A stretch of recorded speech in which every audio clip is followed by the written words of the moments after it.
नमस्कार,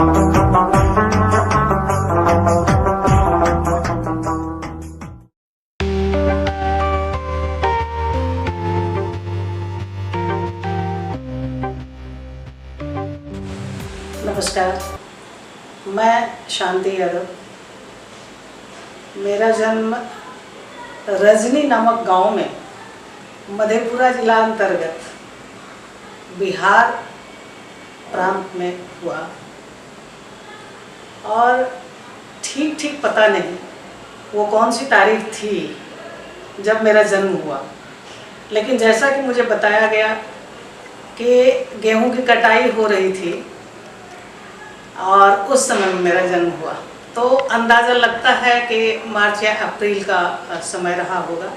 वैसे on record जो मेरे शैक्षणिक दस्तावेज़ों में है उसमें 1 मई डाला हुआ है, तो 1 मई 1955 मेरा जो है डेट ऑफ बर्थ यानी जन्म तिथि रिकॉर्डेड है और अब वही मान्य है।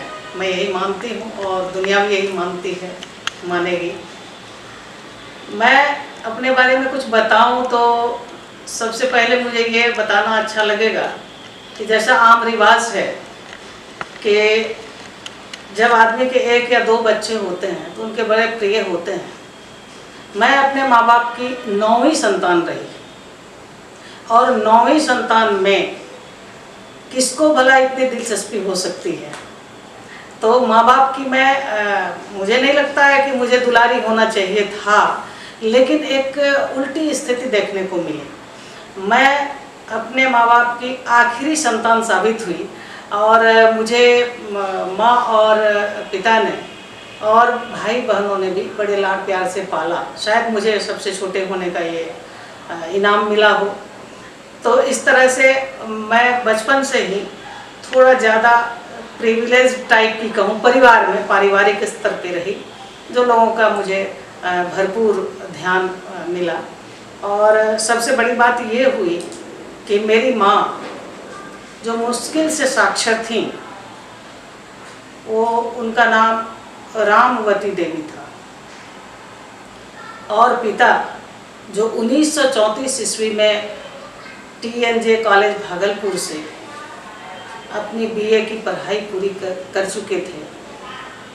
तो इस लिहाजा उस समय के अच्छे पढ़े लिखे लोगों में उनकी गिनती होती थी और कई तरह की नौकरियां करते हुए उन्होंने अंत में एक मिडिल स्कूल के प्रधानाध्यापक के रूप में अपना अवकाश ग्रहण किया था। तो मैं ये बताना चाह रही हूँ कि मेरे पिताजी और मेरी माँ दोनों में काफ़ी फासला था शिक्षा के मसले पर, लेकिन माँ ने भी मुझे छोड़ दिया कि चलो मतलब पिताजी जो चाहते हैं उनके हिसाब से चलना है, और पिताजी ने मुझे बड़ी छोटी उम्र में अपना लिया और अपने साथ उन्होंने मुझे 4 वर्ष की उम्र से रखा। तो जब 4 वर्ष की उम्र से मैं उनके साथ रही तो स्वाभाविक तौर पर उनके संस्कारों ने, उनकी शिक्षा दीक्षा ने, उनकी रुचियाँ, उनके स्वभाव जो भी था उनका, वह अनजाने ही मेरा होता चला गया। और मैं उन दिनों को याद करती हूँ कि जब मेरे पिताजी मधेपुरा जिला अंतर्गत ही एक छोटे से गांव में प्रधानाध्यापक हुआ करते थे और मैं उनके साथ रहती थी, तो उनके हाथ में मैं नवनीत पत्रिका देखती थी और उसको वो डाकघर के द्वारा प्राप्त करते थे।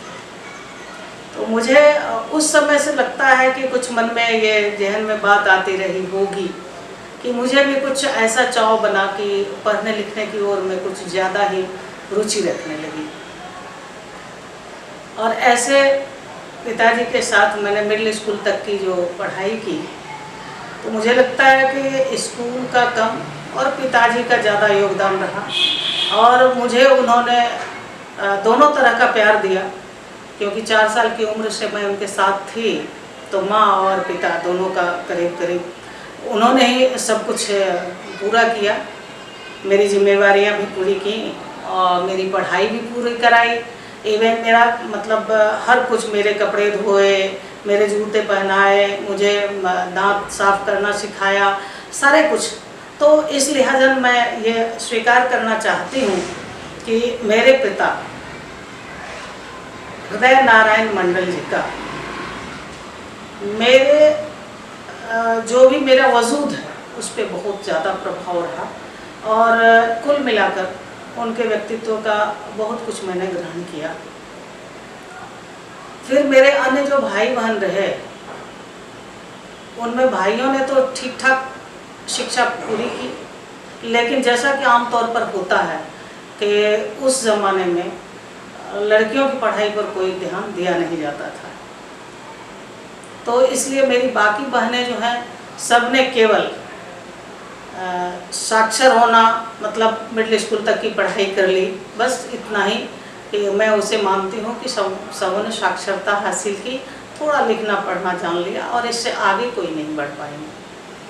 और मैंने महसूस किया कुछ समय बाद चल कर के आगे कि इतना आसान भी नहीं था मेरे लिए कि कुछ आगे पढ़ सकूं।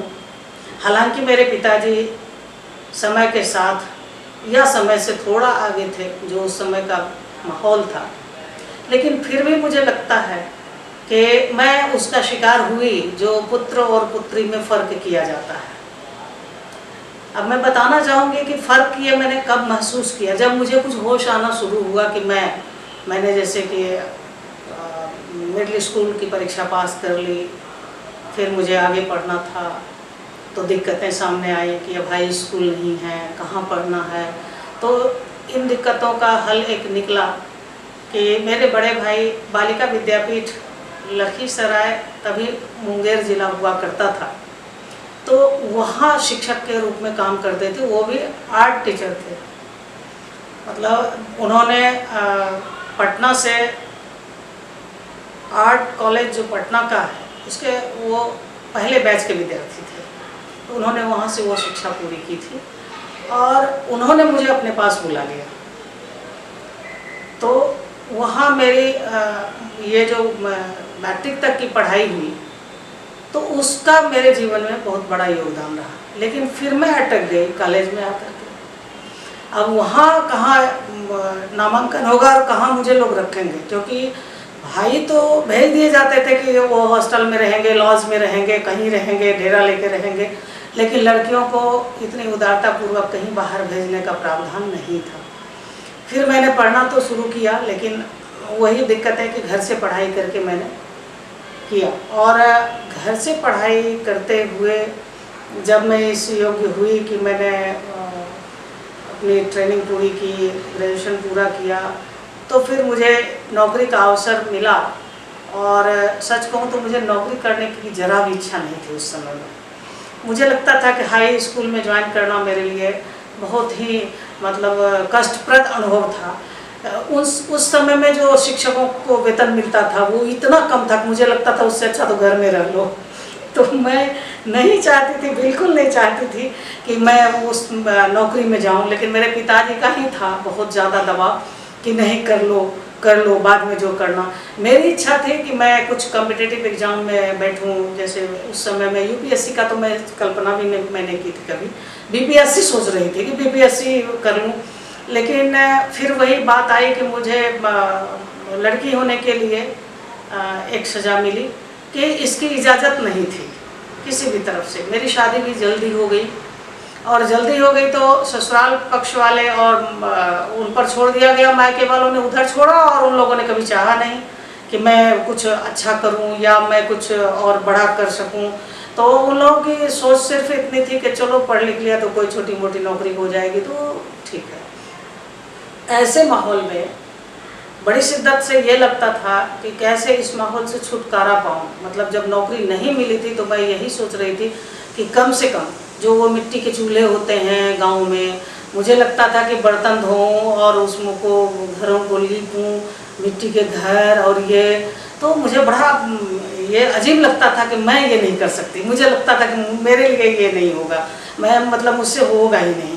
तो ये जो भावनाएं आती थी और दिमाग में बातें चलती थी, तो वहाँ पे फिर मैं देखती थी एक और चीज़ मुझे जो जीवन भर याद रहेगी कि वो मिट्टी के चूल्हे में जो जलावन जो लगाए जाते हैं, लकड़ी के जलावन लगाए जाते हैं, तो उसमें कांटे वाले जलावन होते थे, वो और कुछ होते थे जो हाथों में चुभ जाते थे। मैं थोड़े ही दिनों तक ससुराल में रही, हालांकि मेरी सास बहुत अच्छी महिला रही हैं और वो उन्होंने मुझे पूरा समर्थन दिया, सपोर्ट दिया सब तरह से। लेकिन फिर भी परिवार में केवल सास ही नहीं होती हैं, परिवार में और भी लोग होते हैं जो परेशान भी करते हैं, जो बहुत तरह की तकलीफ़ें भी देते हैं। तो मैं उन सबों से थोड़ा ये घबराई रहती थी और मुझे लगता था नहीं कुछ करना है, कुछ करना है। तो इसलिए मैं पढ़ाई को घर से भी जारी रखती थी, नहीं पढ़ना है, परीक्षा देनी है और कुछ करना है। तो इस तरह से एक चीज़ जो मैंने आसपास के वातावरण से ग्रहण की कि बाकी महिलाओं के लिए भी कोई दरवाज़ा खुला नहीं था एजुकेशन का। मैंने भी ज़बरदस्ती थाप दे दे करके खुलवाया। मुझे तो यही लग रहा है अब कि मैंने थाप दे दे करके खुलवाया। ज़रूर मेरे पिताजी का योगदान रहा, उन्होंने एक आधार भूमि तैयार कर दी मेरी, जिससे कि मैं घर में भी रह करके पढ़ाई कर सकी। तो फिर इसी तरह से मैंने हाई स्कूल की नौकरी ज्वाइन कर ली और नौकरी ज्वाइन कर ली तो उसके बाद जल्दी ही क्या हुआ कि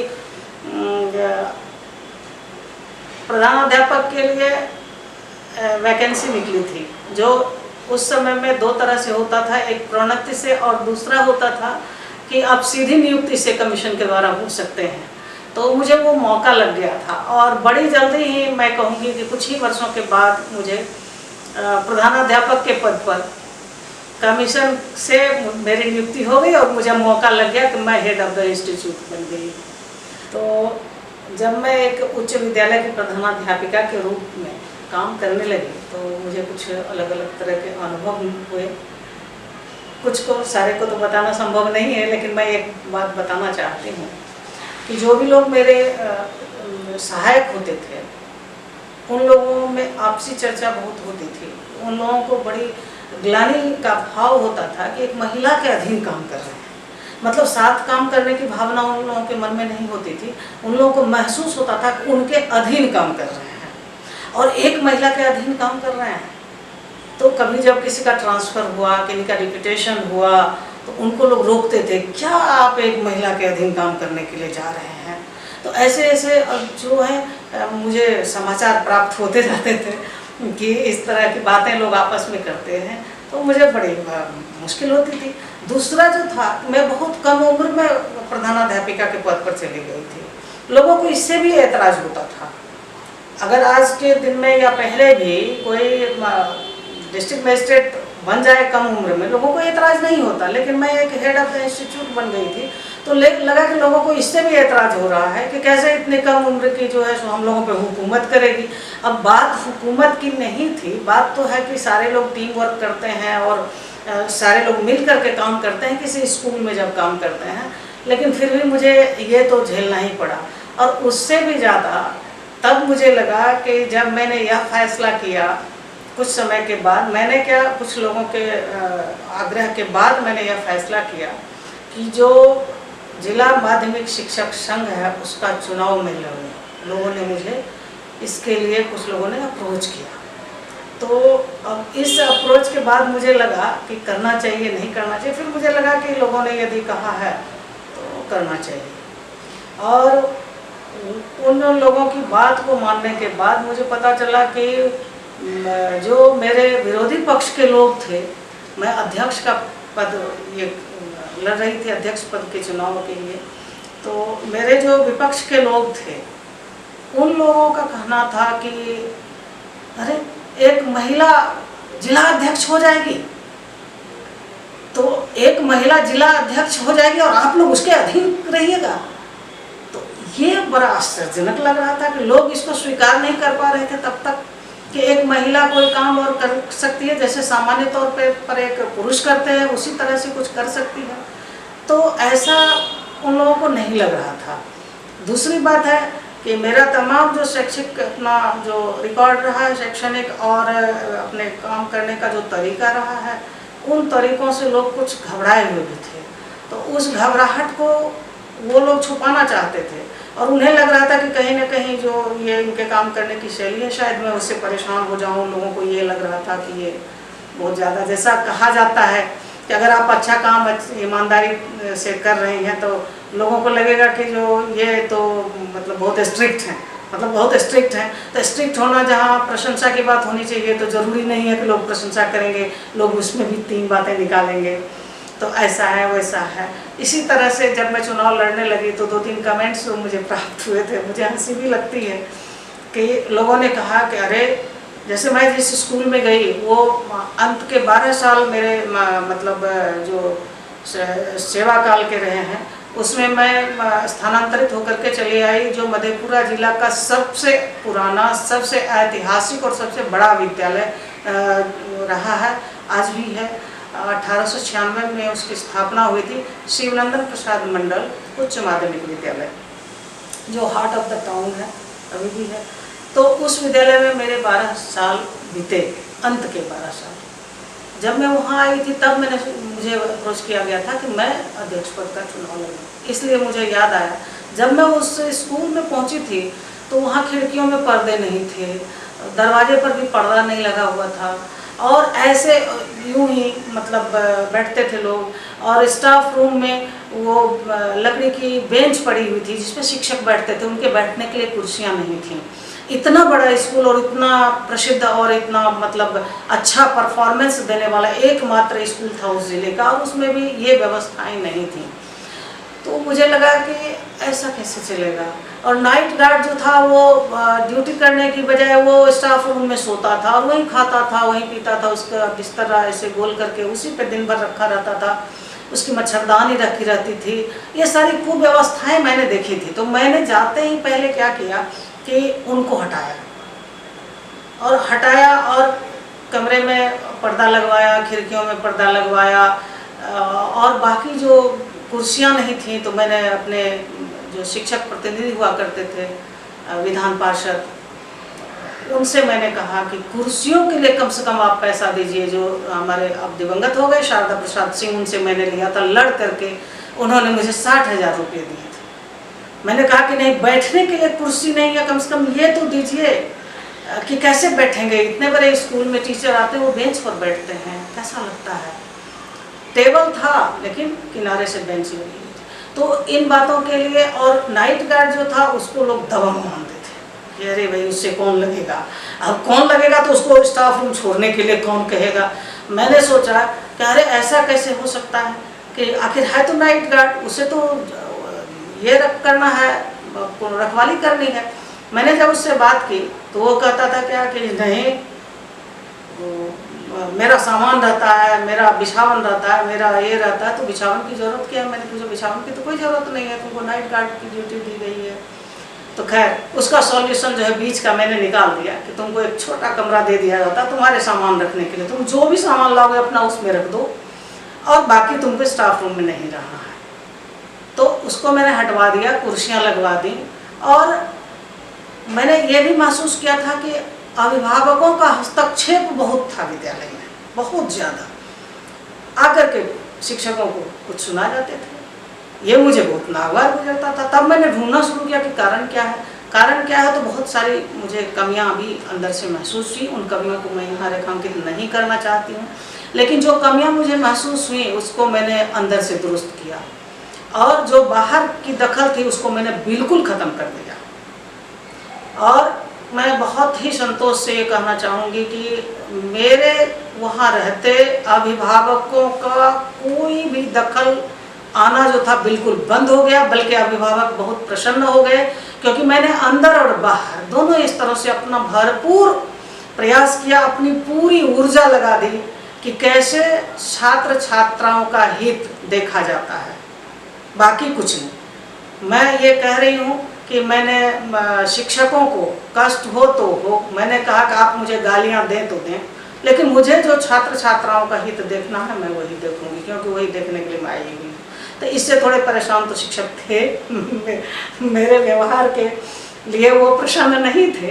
तो इसलिए ऐसा हुआ कि जब मैंने अध्यक्ष पद का चुनाव लड़ना तय किया तो ये जानकर आप लोगों को बड़ा आश्चर्य होगा कि मेरे बहुत सारे जो सहायक शिक्षक थे और स्टाफ थे वे लोग मेरे साथ नहीं थे। उन लोगों को मन ही मन लग रहा था कि ये ना बने तो ज़्यादा अच्छा है। तो उसी क्रम में मुझे मेरे विपक्षी ने जो कमेंट्स दिया तो मैं वो सुनाना चाहती हूँ कि दो बातें। एक वो जो वोटर्स थे हमारे, उनको कन्विंस करके चलते थे, तो कहते थे कि वो महिला है, आपके साथ चलेगी ऑफिस, आपका जब काम कोई लगेगा तो आपके साथ जाएगी, वो कार पे चलती है। मैं खुद से ही ड्राइव करती रही कार को, अभी तक करती हूँ। तो उस समय में भी करती थी, तो उन लोगों को लगता था कि भड़काएं ये कह करके वो कार पे चलती हैं, मतलब वो कहते थे कि वो एरिस्टोक्रेट है, ये शब्द उन लोगों ने मेरे लिए वहाँ फैलाया, एरिस्टोक्रेट है। तो ये बात फैलाई, और दूसरी क्या बात फैलाई, वो और ज़्यादा हंसी लाने वाली है कि वो पर्दे में रहती है। मतलब कि खिड़कियों में मैंने पर्दे लगवा दिए, दरवाजे पर पर्दे टंगवा दिए, तो वो पर्दे में रहने वाली हैं, आपके साथ कहाँ वो काम करेंगी, वो उनको संगठन का काम उनसे होगा। लेकिन समय के साथ सब कुछ तय हो जाता है, और मैं समझती हूँ कि मैंने वो अपना वो प्रदर्शन कर दिया कि जिले में आज भी मुझे याद किया जाता है। और मैं 12 वर्षों तक लगातार जिला अध्यक्ष के पद पर बनी रही, और बहुत ही कठिन कहिए चुनाव से गुजरी, बहुत मेहनत लगी, लेकिन लोगों ने अंततः विश्वास मेरे पक्ष में दिया, ये बड़ी बात है। वहाँ पर बहुत सारी बातें फैलाई गई, लेकिन किसी को भी शिक्षकों ने नहीं सुना। इस मुद्दे पर मैं समझती हूँ कि आखिरकार शिक्षकों में वैसे शिक्षक ज़्यादा थे जो बौद्धिक थे, और जो समझ पा रहे थे कि मेरा जो स्तर है काम करने का, और मेरा जो लक्ष्य है वो कैसा है, तो अच्छा है, तभी उन लोगों ने मेरी सराहना की होगी और मुझे इतनी बार जिताया भी। और फिर मैंने खुद छोड़ा, उन लोगों ने मुझे नहीं छोड़ा, क्योंकि बड़ी एक मेरे साथ जीवन में दुर्घटना ये हुई कि मेरे पति का देहांत हो गया, और वो सितंबर 2014 में गुजर गए। तो मेरे लिए वो समय जरा बहुत ही ये था, गड़बड़ था, और मैं मानसिक रूप से बहुत अस्थिर हो गई थी। तो मैंने मना कर दिया कि आगे मैं नहीं लड़ूंगी, और चुनाव में जाने की मेरी कोई इच्छा नहीं है, तो मैंने अपने आप उसे छोड़ दिया। तो बहुत तरह के झंझावातों से जीवन में गुजरना पड़ता है। और मैं ये भी कहना चाहूँगी कि आप जो दो लोग मिलते हैं शादी करके, तो अभी का ज़माना बदल गया है, लड़का या लड़की अपनी अपनी पसंद से शादियां करते हैं, और अच्छा या बुरा जो भी उनको ठीक लगता है उनके साथ वो अपने संबंध जोड़ लेते हैं और उसमें रहते हैं। लेकिन हम लोगों के ज़माने में ऐसा नहीं था, वो अभिभावक ही तय करते थे। हम लोगों ने एक दूसरे को पहले देखा तक नहीं था कि हाँ ये हैं और इनसे शादी होने की बात चल रही है, या इनका गुण ये है, दोष ये है। लेकिन जब शादी हो गई तो मैं अपना कुछ ये शेयर करना चाहती हूँ कि मुझे शादी के बंधन में बंध जाना बहुत बुरा लग रहा था, मुझे कुछ अच्छा नहीं महसूस हो रहा था। अब पता नहीं मेरी क्या महत्वाकांक्षा थी, या मुझे बंदिशें पसंद नहीं थी, जैसे कि एक जगह से दूसरी जगह चले गए अपने परिवार को छोड़ करके, ये परिवार का इसका माहौल दूसरा, दूसरे परिवार का अलग तरह का, ये सब था। लेकिन इसको अनुकूलित करने में मुझे बहुत समय लगा था, मैं प्रसन्न नहीं थी। मैं इस बात को ईमानदारी से यहाँ रखना चाहती हूँ। तथापि मैं ये कहना चाहती हूँ कि जिस व्यक्ति के साथ आप जीवन के बहुत सारे वर्ष गुजारते हैं, तो वो आपकी आदत में शुमार हो जाता है कि उनके साथ रहना है, और उनके साथ आप रहते रहते एक दूसरे को बहुत ही ज़्यादा महत्व देने लगते हैं। आपके जीवन के वो अनिवार्य अंग जैसे हो जाते हैं। और माता पिता के द्वारा निर्धारित की गई शादी भी, जो मुझे शुरू में बिल्कुल शादी ही पसंद नहीं आ रही थी, व्यक्ति की बात मैं नहीं कर रही हूँ, मुझे लगता था कि ये बंधन ही बेकार का है, लेकिन धीरे धीरे मैं अनुकूलित हो गई।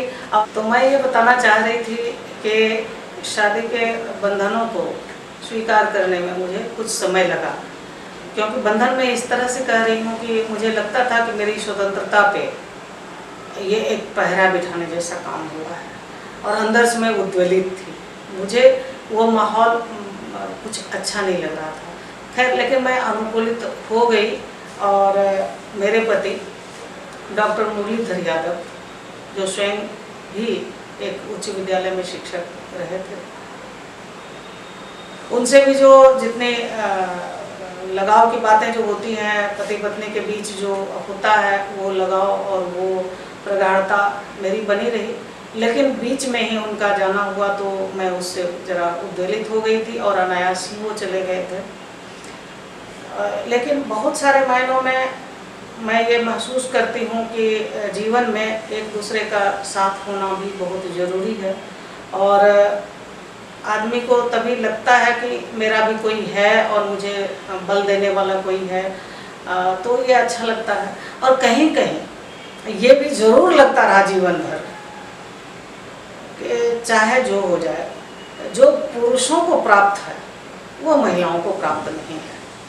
ये मुझे आज तक लग रहा है, ऐसा नहीं है कि पहले लगा शुरू में और अब नहीं लग रहा है, वो बात नहीं है। मुझे लग रहा है अभी तक कि महिलाएं अपने व्यक्तित्व की पूर्णता को प्राप्त नहीं कर पाती हैं। सच्चाई यही है, और भले ही कोई स्वीकार करें या कोई ना करें, लेकिन अभी जितनी भी महिलाएं हो रही हैं, बहुत बड़े बड़े पदों पे जा रही हैं या बड़ा बड़ा मुकाम हासिल कर रही हैं, चाहे साहित्य की दुनिया में भी हो या और कहीं भी हो, तो मुझे लगता है कि अब उनकी क्या परिस्थितियां हैं मुझे नहीं मालूम, लेकिन मेरा जो अनुभव रहा है और मैंने जितना संसार को देखा है, उसमें मैं यही कहूँगी कि अपने व्यक्तित्व की पूर्णता की पूरी तरह से जद्दोजहद के बावजूद महिलाएं एकांगी ही रह जाती हैं, परिपूर्ण नहीं हो पाती हैं, क्योंकि उनके साथ जो सामाजिक परिवेश है हमारा, केवल पति ही नहीं है, उनके साथ साथ पूरा परिवार भी है और उनके साथ साथ पूरा समाज भी है। आज भी अगर गांव में, छोटे शहरों में, अगर कहीं कस्बे में कोई महिला भी किन्हीं के घर 2-4 बार चली जाती है तो लोग बातें बनाना शुरू कर देते हैं और उसके पीछे नजरें कराने लगते हैं कि क्या बात है। मतलब कि महिलाओं को पता नहीं क्यों इतनी मंदबुद्धि क्यों आंका जाता है, या फिर क्यों उनको लगता है कि अपने बारे में वो कुछ निर्णय नहीं ले सकती हैं, सोच नहीं सकती हैं। तो ये सोच करके मुझे बहुत दुख होता है, क्योंकि महिलाएं अपने बारे में वो खुद निर्णय ले सकती हैं, चाहे उनका निर्णय किसी से दोस्ती करने का हो, किसी से दुश्मनी करने का हो, किन्हीं के साथ रहने का हो, किन्हीं के साथ नहीं रहने का हो। मतलब ये है कि उनका निर्णय उनको नहीं लेने दिया जाता है। ये हमारे यहाँ की सबसे बड़ी ट्रेजेडी है, और अभी भी है। अभी भले ही महानगरों में कुछ एक लोगों को छूट मिल गई हो, लेकिन अभी भी ये बड़ी बात है कि लोग बातें बनाना शुरू कर देते हैं।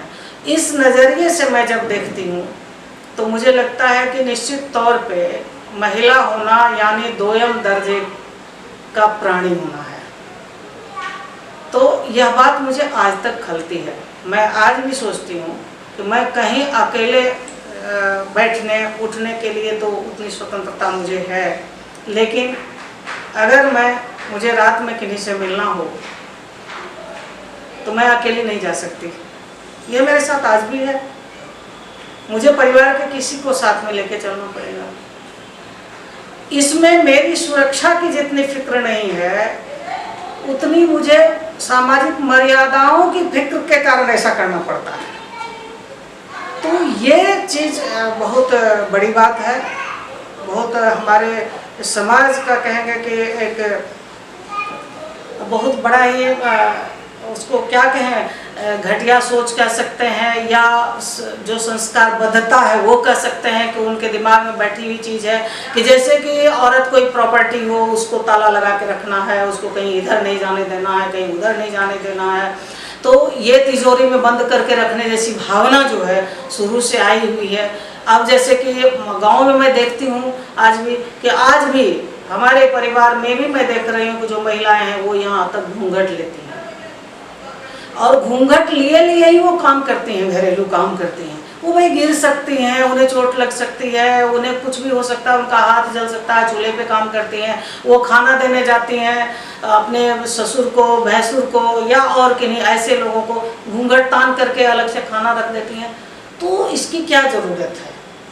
मैंने एक कविता भी लिखी है इस पे, और मुझे याद आ रहा है, अभी पूरी तरह से मैं सुना नहीं सकती, लेकिन मैंने लिखा है उस पे कि ये जो घूंघट की प्रथा है, जो विवाह के मंडप पर हम लोगों के इधर दिया जाता है, तो उसमें कहते हैं कि या तो मामा ससुर देंगे, या अपने भैंसुर यानी जेठ जिनको बोलते हैं वो देंगे, या फिर ससुर देंगे, नहीं कोई रहे तो ससुर देंगे। वो ऐसे एक साड़ी को मोड़ लेते हैं या चादर को कहते हैं, ये ऐसे डाला घूंघट और हस्बैंड जो है यानी पति उनको ऐसे उठा देते हैं। ये रस्म की जाती है मंडप पर बैठा करके। तो वो 3 बार दिया ऐसे डाला, फिर ऐसे खोल दिया और अंत में तीसरी बार जब डाला गया तो वो डाला ही रह जाता है, तब पति नहीं उठाता है। तो मुझे हमेशा लगता है कि ये रस्म से ज़्यादा इस मनोरम संसार को दोबारा नहीं देखने की हिदायत है कि अब बस तुम यहाँ से इसको देखना बंद करो। आज तक जो देखा वो देख लिया, न तुम्हें प्रकृति को देखना है खुली आंखों से ऐसे बिना पर्दे के, ना किसी और को देखना है। तो ये जो चीज़ है ये बहुत ही ट्रेजेडिक है, एकदम त्रासदीपूर्ण है, आज भी हमारे समाज में है और मुझे बहुत ज़्यादा सालता है और इसको हटना चाहिए। और फिर मैं कुछ बातें कहना चाहूँगी कि मुझे साहित्य से कैसे लगाव हुआ। तो मैं तो शुरू में मैंने बताया कि मेरे पिताजी के चलते जो है मुझे लगा कि पढ़ने लिखने की दिलचस्पी हुई और पिताजी मुझे जानबूझ करके ले जाते थे कहाँ तो सिनेमा देखने के लिए, थिएटर देखने के लिए। थिएटर का अर्थ अब बदल गया है, लेकिन पहले जो थिएटर हुआ करते थे उसमें अच्छे अच्छे नाटकों की प्रस्तुतियाँ हुआ करती थी। मेरे पिताजी वो लेकर के चलते थे मुझे, और मुझे उन्होंने साहित्यिक और सांस्कृतिक, शैक्षिक तो किया ही, लेकिन उसके साथ साथ उन्होंने मुझे साहित्य के संस्कार भी दिए और सांस्कृतिक संस्कार भी उन्होंने ही दिए। तो मैं जब कुछ मुझे लगा 11वीं में पढ़ रही थी, तभी मेरे भाई के एक मित्र हैं, उन्हें हम लोग अपने भाई जैसा ही मानते हैं, उन्होंने कहा कि तुम्हारी भाषा बहुत अच्छी है, तुम कहानियाँ लिख सकती हो। तो 11वीं में मैं पढ़ रही थी, उस समय में उन्होंने कहा था। और उसके पहले जब मैं बालिका विद्यापीठ लखीसराय में पढ़ रही थी तो वहाँ मुझे लड़कियाँ और मुझे जो हिंदी के हमारे शिक्षक थे वो चिढ़ा करके कहते थे कि ये महादेवी वर्मा है। तो महादेवी वर्मा है वो लोग चिढ़ाते थे, चिढ़ाने में कहते थे क्योंकि मेरी भाषा अच्छी थी। हालांकि मैं ये नहीं मानती थी तब तक कि मेरी हिंदी अच्छी है, मैं मानती थी कि मेरा गणित बहुत अच्छा है, और था भी, मुझे बहुत अच्छे अंक आते थे गणित में। और जब शिक्षक अनुपस्थित होते थे बालिका विद्यापीठ में तो मुझे अपने से एक क्लास नीचे तक की बच्चियों को गणित पढ़ाने के लिए मुझे भेजा जाता था। तो मेरा आत्मविश्वास यही कहता था कि मेरा गणित बहुत अच्छा है। हिंदी को तो मैंने कभी गिना ही नहीं कि मेरी अच्छी है हिंदी, लेकिन शिक्षकों को पता चल गया था जो निबंध वगैरह लिखती थी या और कुछ भी, और उन्होंने तारीफ कर दी थी कि इसकी हिंदी बहुत अच्छी है। तो इसलिए बच्चियां यानी मेरी सहेलियां मुझे यही चिढ़ाया करती थी कि ये तो महादेवी वर्मा है। तो धीरे धीरे ऐसा हुआ कि मुझे लगा कि मुझे मेरे दिमाग में बात वहीं से आने लगा जब मेरे भैया ने कहा कि तुम कहानियाँ लिख सकती हो, तुम्हारी भाषा इतनी अच्छी है। तो मुझे लगा कि अच्छा चलो एक कहानी लिखते हैं, और मैंने लिखी कहानी। और मुझे याद है वो तस्वीर शीर्षक कहानी मैंने पहली बार लिखी और अपने पिताजी को पढ़वाई, और पिताजी ने मतलब गदगद भाव से कहा तुमने तो बहुत अच्छा लिखा। तो मुझे लगा कि पिताजी ने कह दिया कि बहुत अच्छा लिखा, इसका मतलब कि बहुत अच्छा है। और पिताजी का भय भी था, लेकिन उनसे मैं बहुत खुली हुई भी थी। भय तो इतना था कि बीए का एग्ज़ाम दे करके भी निकलती थी तो हाथ कांपते थे कि पिताजी वो प्रश्न पत्र ले लेंगे हाथ से और पूछेंगे कि इसका क्या उत्तर दिया, क्योंकि वो ऑलराउंडर हुआ करते थे। तो ये क्या लिखा इसका जवाब, और मैं कहीं बोल दी और उन्होंने कहा नहीं ये तो तुम गलत लिख करके आ गई। तो ये सारा डर भी था उनसे, लेकिन मैं शेयर भी बहुत करती थी उनसे सारी बातों को। तो मुझे लगता है कि तस्वीर शीर्षक कहानी मैंने लिखी, और मेरे बड़े भाई जो आर्टिस्ट हैं, अभी काफ़ी उम्र हो गई है लेकिन हैं, श्री भुवनेश्वर प्रसाद यादव, उन्होंने मेरी कहानी को पढ़ा और उन्हें भी बड़ी पसंद आई कहानी, और वो पटना ले गए उसको। वो पटना में कार्यरत थे, पटना ले गए और एक संपादक को उन्होंने दे दिया। उस समय में भारत मेल पत्रिका एक छपती थी, सिद्धेश्वर मंजू जी उसके संपादक हुआ करते थे। मुझे लगता है कि उनकी कोई जान पहचान रही होगी उनसे। उन्होंने वह कहानी उनको दे दी, उन्हें भी अच्छी लग गई हालांकि बच्चे की लिखी हुई थी, 11वीं में मैं पढ़ रही थी, तो उस समय में क्या कहा जा सकता है, लेकिन पता चला बाद में उन्होंने उस कहानी को छाप दिया। तो इस तरह से मेरी जो साहित्यिक यात्रा शुरू हुई, कुछ इस तरह से कि एक भाई ने कहा तुम कहानी लिख सकती हो, दूसरे भाई ने उसे छपवा दिया। मैं तो उसे छपवा देना ही कहती हूँ कि उन्होंने ले जाकर के वहाँ दिया और उन्हें संपादक महोदय को भी पसंद आ गई, तो कहानी छप गई। बाद में मेरा थोड़ा हौसला बढ़ा तो मैंने और कहानियाँ लिखी, फिर कुछ कविताएँ भी लिखी, और बाद को चल करके मुझे लगा कि जब समय का अभाव होने लगा तो मैंने कहानियाँ लिखनी छोड़ दी। कहानियों के लिए बहुत ज़्यादा लंबी लंबी बैठकें चाहिए थी, बहुत समय चाहिए कहानी को पूरा करने में। तो मेरा इरादा तो था कि मैं उपन्यास भी लिखूं, लेकिन मैं आज तक उपन्यास नहीं लिख पाई, और कहानियाँ भी मेरे बीच में छूट गई। ज़्यादा कहानियाँ मैंने लिखी नहीं, लेकिन कविताओं पे आके ठहर गई, क्योंकि कविताओं की सबसे बड़ी अच्छी बात जो मुझे लगी थी उन दिनों, एक कम समय में जो मन में आया तो थोड़ा सा समय निकाल करके लिख लिया। तो कविताएं मैं लिखती रही और छपती भी रही। फिर मैंने बाद को गज़ल पर भी बहुत सारा काम किया, और गज़लों के मेरे 2 संग्रह प्रकाशित हुए। एक पहला है चुप रहेंगे कब तलक, और दूसरा है उदास शहर में। और उसके बाद फिर मेरी कविताओं के संग्रह आए। हालांकि मैं कविताएं पहले लिखती रही थी, लेकिन प्रकाशन में पहले गज़लें आ गई और अच्छी चर्चा हो गई गज़लों पर। और उसके बाद फिर कविताओं के संग्रह आए, तो मैंने जन सेवा एक्सप्रेस, 1/3, अलगनी टूट गई, ये मेरे 3 कविता संग्रह आए। और 1/3 निकालने के लिए बिहार राष्ट्र भाषा परिषद से मुझे अनुदान भी प्राप्त हुआ, और राष्ट्रभाषा परिषद से पहले मुझे साहित्य सेवा सम्मान भी दिया गया। भारतीय दलित साहित्य अकादमी नई दिल्ली के द्वारा भी मुझे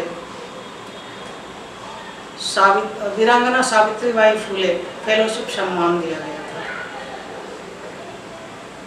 उसके बाद कुछ चर्चा में बातें आती रहीं, तो भिन्न भिन्न जगहों पर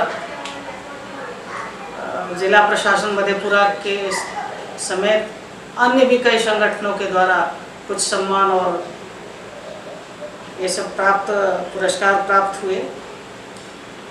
और बाद को चल करके मुझे लगा कविताएं तो चल रही हैं अभी भी, कुछ एक काम मेरे दिमाग में घूमने लगा ऐसा, तो मैंने सोचा कि मुझे उन पे काम करना चाहिए। तो मैंने अभी कुछ दिनों पहले, कुछ महीने पहले कहें तो एक खंड काव्य लिखा, कोरोना काल। जब तमाम लोग घर में थे तो मुझे लगा कि बहुत दिनों से चिंतन और मंथन चल रहा था, मेरे दिमाग में घूमड़ रही थी बात कि सीता ने अपने जीवन में बहुत दुख, बड़ी प्रताड़नाएं, निष्कासन, निर्वासन, अपमान, सब कुछ बर्दाश्त किया। और सीता का चरित्र ऐसा है जो हम लोग रामायण पढ़ें वाल्मीकि जी की, या फिर रामचरितमानस पढ़ें तुलसीदास जी की, तो मुख्य तो यही 2 है। बाकी तो 300 से ज़्यादा रामायण लिखी जा चुकी है, और उसमें जो इनका चरित्र प्रतिपादित हुआ है तो कहीं पर भी मर्यादा का हनन इनकी ओर से नहीं करवाया गया है। तो मुझे लगा कि ना सीता ने कभी मर्यादा तोड़ी और ना ही वो कभी कुछ बोलती हैं। मतलब सबसे सुशील नारी के रूप में यदि कहीं देखा जाता है तो सीता को देखा जाता है। तो मेरे मन में ये सवाल घूम रहे थे कि क्या सीता ने कभी अनुभूति नहीं की होगी अपने उद्वेलन की? क्या उनके मन में कोई ऐसा द्वंद्व नहीं चला होगा? उनको क्या कभी किसी बात ने संशय में नहीं घेरा होगा, कभी उनको किसी का कटाक्ष बुरा नहीं लगा होगा, या किन्हीं का कोई वचन ऐसा जो उन्हें विचलित कर गया होगा। ऐसा कैसे हो सकता है कि वो एक हाड़ मांस की मतलब महिला है और उनके ऊपर किसी बात का कोई प्रभाव ही ना पड़े।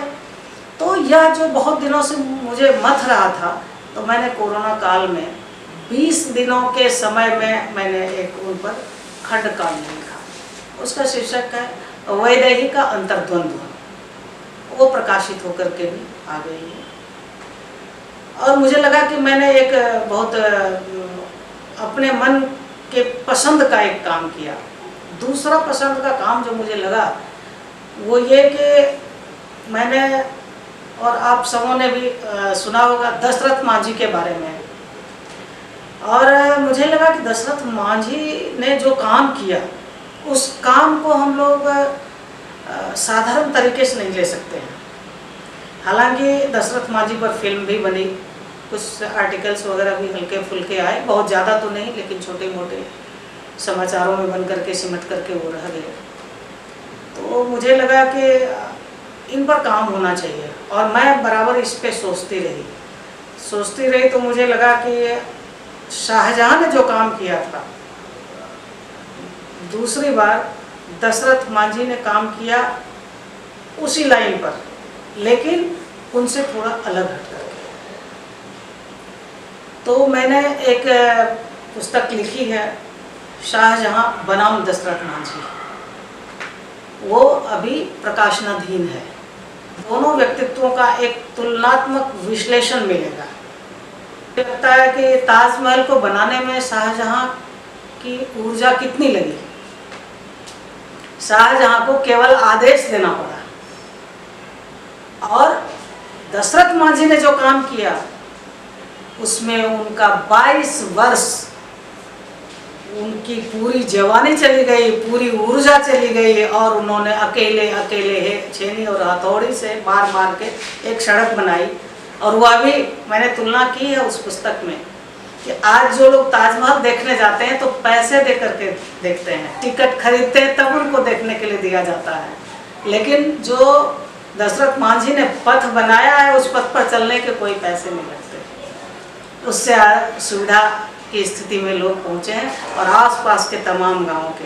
तो खैर बहुत विस्तार में तो नहीं जाऊंगी, लेकिन ये मेरी पसंद का एक काम है, जहां मैंने ये भी देखा है कि एक दलित जब कोई बहुत बड़ा भी काम कर जाता है तो उसको कैसे रिजेक्शन का शिकार होना पड़ता है, कैसे लोग रिजेक्ट करते हैं। दशरथ मांझी पर कोई बहुत बड़ा काम नहीं हुआ, जिसके वे हकदार थे वैसा कुछ भी नहीं हुआ।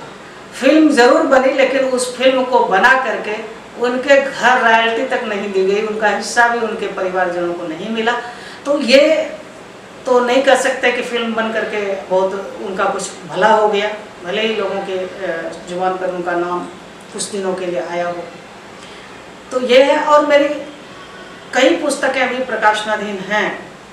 जैसे त्रिपुरा के लोकगीत का मैंने हिंदी में अनुवाद किया है, 50 कविताएँ, मतलब 50 गीत हैं, और उनका अनुवाद किया है, मूल भी दिया है। और ये भी उसका शीर्षक मैंने रखा है झूमिया। झूम की खेती वो लोग करते हैं, और उससे झूमिया शब्द मैंने बनाया है, और उसको किया, वो भी बहुत जल्द आने वाली हैं। और भी कई किताबें हैं जो मुझे जो घटनाएं प्रेरित करती हैं। जैसे एक अरुणा शानबाग नाम की एक नर्स हुआ करती थी,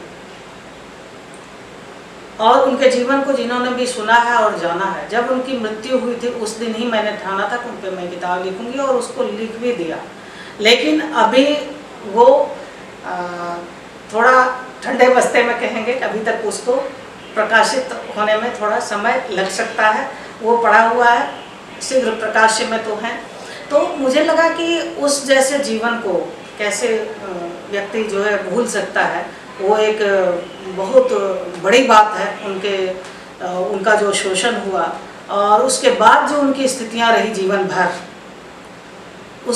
उनके बहाने उनको चित्रित करते हुए मैंने उनके बहाने जो है अपने यहाँ यौन शोषण पूरी दुनिया में किस किस रूप में यौन शोषण कहाँ है, क्या उसका रेशियो है, क्या रेट है और उसके लिए क्या कानून है बने हुए। तो विभिन्न देशों का मैंने मुख्य देशों का विश्व भर का लेकर के उसमें तुलनात्मक ये रखा है कि कानून क्या कहता है, वहाँ का समाज क्या कहता है, उसका पक्ष क्या है अपना और दूसरे का क्या है, सारा कुछ। तो मैंने उसको भी समेटने का प्रयास किया है। लेकिन कुछ और हैं, जैसे कि कुछ साहित्यकारों पर मैंने लिखा है, वो पुस्तक भी मेरी आने वाली है। और रिटायरमेंट के बाद फिलहाल मेरी 2 ख्वाहिशें हैं और मैं उनको पूरा करने में लगी हुई हूँ। पहली पसंद मेरी जो थी वो थी पर्यटन, घूमना, भ्रमण करना। वो मैं अपेक्षा से बहुत कम कर पाई। और दूसरा था लेखन, वो भी अपेक्षा से बहुत कम कर पाई। मैं उस लेखन से अभी मैं कहूँगी तो मैं संतुष्ट नहीं हूँ। और ये 2 काम ही मेरी मतलब ये कहें प्रायोरिटी में है। परिवार के बारे में ना बताऊँ तो मुझे लगेगा कि मेरी कहानी थोड़ी अधूरी रह गई है। तो मैं बताना चाहूँगी कि सबसे पहले कि मेरी ससुराल मधेपुरा जिला में सुखासन नाम का एक गांव है, जो मधेपुरा जिला मुख्यालय से मात्र 3 किलोमीटर की दूरी पर है। तो वहाँ मेरी ससुराल है। और मेरे ससुर एक मध्य विद्यालय में शिक्षक हुआ करते थे और अच्छे खासे रसूख वाले माने जाते थे राजनीतिक तौर पर भी। और जो हमारे यहाँ के धुरंधर राजनेता हुए, जिनको सारे लोग जानते हैं, मंडल आयोग के अध्यक्ष बीपी मंडल साहब। बीपी मंडल उन्हें, मेरे ससुर जी को अपना बड़ा भाई मानते थे और उसी तरह से वे उनके बहुत ज़्यादा करीबी भी थे। तो मेरे ससुर जी का नाम मुनीलाल मंडल और मेरी सास बहुत भद्र महिला रही और उनका नाम कृष्णा देवी था। मेरे बच्चों में मेरी एक बेटी है डॉक्टर अनुजा सुप्रिया और मेरा एक बेटा है डॉक्टर नीरव निशांत। मेरे दामाद का नाम डॉक्टर ओम प्रकाश भारती है और मेरी बहू डॉक्टर अर्चना है। पेशे से मेरा बेटा डेंटल सर्जन और मेरी बहू फार्मेसी कॉलेज पटना में असिस्टेंट प्रोफेसर है। और मेरी बेटी ने गेस्ट टीचर के रूप में कई वर्षों तक काम किया साथ। जब परिवार का जिक्र करती हूँ तो मुझे एक व्यक्तित्व को परिवार से परे रखना मुश्किल हो जाता है और वो है मेरी अनन्य मित्र डॉक्टर मंजुश्री वात्स्यायन। उनके लिए मैं कहूँगी कि वो मेरी पहली पाठक हैं, पहली श्रोता हैं और पहली समीक्षक हैं और जीवन में उनके बड़े सहयोग रहे हैं। इसलिए मैं और मेरे बच्चे भी उन्हें तमाम अपने परिवार के बीच ही गिनते हैं।